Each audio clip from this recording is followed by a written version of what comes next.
જમણવાર ચાલુ થઈ ગયો. આટલે બતાવી દઈએ લોકેશન. જય ડિસ્કો બાવજી. એ ના આવું છે લે. તો હેલો મિત્રો, રાધે રાધે. તો સવારના 10 વાગ્યા છે. આપણો બ્લોગ કરી દીધો ચાલુ. અને આજુ તો આપણે એક બુનને વરત ઉજવવાનું છે એટલે જમણવાર રાખ્યો છે. તો રઘુને ફઈને ફૂને આવે છે અને રઘુન મોમોને આપવાના છે. પછી આપણે નદી જશું જોવા. તો વિડીયો પૂરો જોજો. અને અત્યારે આપણે નાસ્તો કરીને જમણવાર છે એટલે આપણે જઈએ ત્યો. એ રઘુ, એ બેટા આમ તો છે. રઘુ તો જતા રહે. આપણે નાસ્તો કરીને જઈએ ત્યો. અને વિડીયો પૂરો જોજો. વિડીયો ગમે તો લાઈક, શેર અને સબસ્ક્રાઈબ કરવાનું ભૂલતા નહીં. શું છે કે બેટા? હા બેટા, શું નાસ્તો? તો જો નાસ્તામાં ખીચડી છે, પછી રઘુ માટે દૂધ છે અને દહીં છે અને મરચું છે. રાતે વાટ્યું હતું, થોડું પડ્યું હતું અને ઘઉંની રોટલી છે. તો આપણે નાસ્તો કરી લઈએ. પછી જઈએ. આજે વરત ઉજવવાનું છે એટલે લડ્ડુ છે, દાળ ભાત, શાક છે. લેટ બેટા. એ ચલો. તો આપણે આવી ગયા હવે સોજીના લાડવા અને જમવા બધો બેસી ગયો છે. પૂરીઓ છે, શાક છે, દાળ ભાત, તળેલા ફાફડા. આવો કિશન. ચાલુ થઈ ગયો જમણવાર. આ બાજુ નાગજી ને મંગોભાઈ ને બેસી ગયા. નાગજી. તો આ બાજુ મોટા માણસો બધા બેસી ગયા. તો આ બાજુ રમેશભાઈ, ટીનોભાઈ, નાગજી છોકરો બેસી ગયો છે સાપડામાં. તઈ અલગ જગ્યા લઈ લીધી એમ કે? હા, એ બરોબર છે. તો હમણાં બધા મહેમાન આવ્યા છે વગાડથી અને જમણવાર ચાલુ છે. આપણે પછી જમી લઈએ, પછી જઈએ ઘેર. હું આવી ગયો ઘેર. આપણે બે બુનો હમણાં કાટલામાં આપણે બનાવી છે. ભોણી છે, ભોણીઓ છે. બધા વાતો કરું છું. જમણવાર પતી ગયો અને હવે આપણે જવાનું છે ડિસ્કાભાઈ. આજુ પોચમ છે એટલે બાઇક લઈને જઈએ દર્શન કરવા. તો ગાઈસ, અમે જઈએ છીએ ડિસ્કાભાઈ. તો વિડીયો પૂરો જોજો. તો આપણે આવી ગયા છેક ઉપર અને અહીંથી આપણે નેચરનું લોકેશન બતાવી દઈએ ખાલી. તો જુઓ ખાલી નેચરનું લોકેશન. ખેતર એકદમ મસ્ત દેખાય. અને આપણે બાઇક લઈને આવ્યા છીએ અને આ જુઓ રસ્તો ઢાળ છે એટલે બાઇક લઈને આવ્યા છીએ આપણે. અને આજે પોચમ છે એટલે પબ્લિકની આવડ જવડ ચાલુ છે. આપણે 3 વાગ્યા છે. આપણે હજી અમુક જઈએ છીએ દર્શન કરવા. તો આપણે પેલો બોખડો દેખાય ના નેચર મંદિર છે, આપણે એટલે જવાનું છે. હેડો હેડો.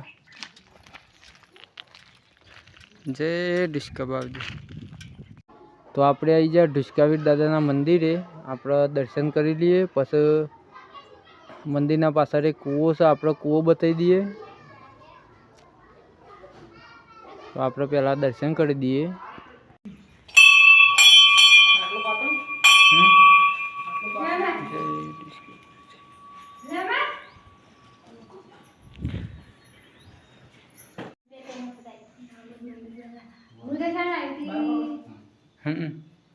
લઈ લે હડા.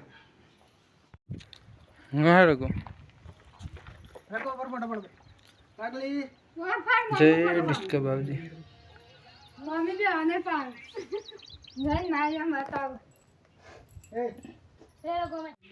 તો જો આપણે આવી જાય કૂવા ઉપર. બતાવી દઈએ આપણે કૂવો. તો હાલ વરસાદનું પાણી ચાલુ જ છે બોખડા ઉપર, કારણ કે વરસાદ રોજ આવે છે. અને આપણે પહેલાં કૂવો બતાવી દઈએ. મંદિરના પાછળ કૂવો છે. તો શિયાળો, ચોમાસું, ઉનાળું પાણી કોઈ દિવસ ખૂટતું નહીં. હાલ પાણી કેટલા છે બતાવી દઉં. પાણી એકદમ ઉપર જ છે. અને આ બાજુ જાનવરોને પીવા માટે કુંડી બનાવેલી છે. અને અહીંથી આપણે પાણી પીવું હોય તો આપણે પાણી કાઢીને બતાવીએ. તો આ રીતે ડોલછી નાખેલી છે. અને શિયાળું, ચોમાસું, ઉનાળું કોઈ દિવસ પાણી હોય ખૂટતું જ નહીં. આપણે આ બાજુ વરસાદનું પાણી ચાલુ જ છે. રઘુભાઈ મોય પાણીમાં રમવું છે. તો આપણે આજુબાજુનું લોકેશન બતાવી દઈએ. તો જો આ બધું ચોમાસામાં બોખરાનું ખાલી લોકેશન એકદમ લીલું સમ દેખાય છે બધું મસ્ત. રઘુ પણ તો મજા આવી જઈશ પાણીમાં. હા બોખરાનું પાણી આ છેટલે આવતું હોય. એક આ બાજથી આવે છે, આ બાજથી આવે છે. આ જો મજા આવી જવાનું તો એ હે હેડો. ચોખ્ખું પાણી છે ને પાછું. હેડો પગનું બી લેખી બદલી દેતી હતી. એ ના આવું છે લે રઘુ ના આવું છે એટલે પણ હોભળે તાર મામા ફોટો પાડે લે તો સંપલ થતો રહે લઈ લે હવે. તો ગાઈઝ અમે આવી જઈએ છીએ ખેતરમાં. મગફળીઓ નેદવાનું ચાલુ છે. તો હું મમ્મી બી આવી જઈએ છીએ. તો બતાવી દઉં તમને જેટલી મગફળીઓ નેદી જેટલી બાકી છે.